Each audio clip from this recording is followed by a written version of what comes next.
ब्रह्ममुरारिसुरार्चितलिङ्गं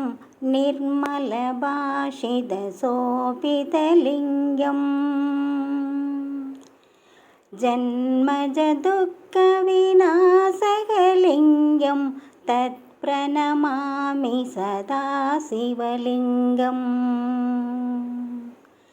देवमुनिप्रवरार्चितलिङ्गं कामदहं करुणाकरलिङ्गं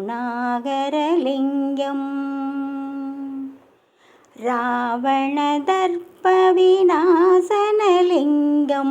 तत्प्रणमामि सदा शिवलिङ्गम्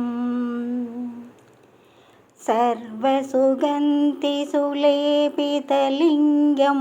बुद्धिविवर्तनकारणलिङ्गं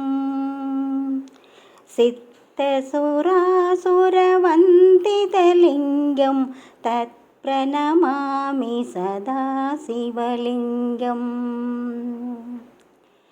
कनकमहामणिभूषितलिङ्गं पणिपदिवेष्टितशोभितलिङ्गं दक्षयज्ञविनाशनलिङ्गं तत्प्रणमामि सदा शिवलिङ्गम् कुङ्कुमसन्तनलेपितलिङ्गं पङ्कजहारसुशोभितलिङ्गं सञ्चितपापविनाशनलिङ्गं तत्प्रणमामि सदा शिवलिङ्गम्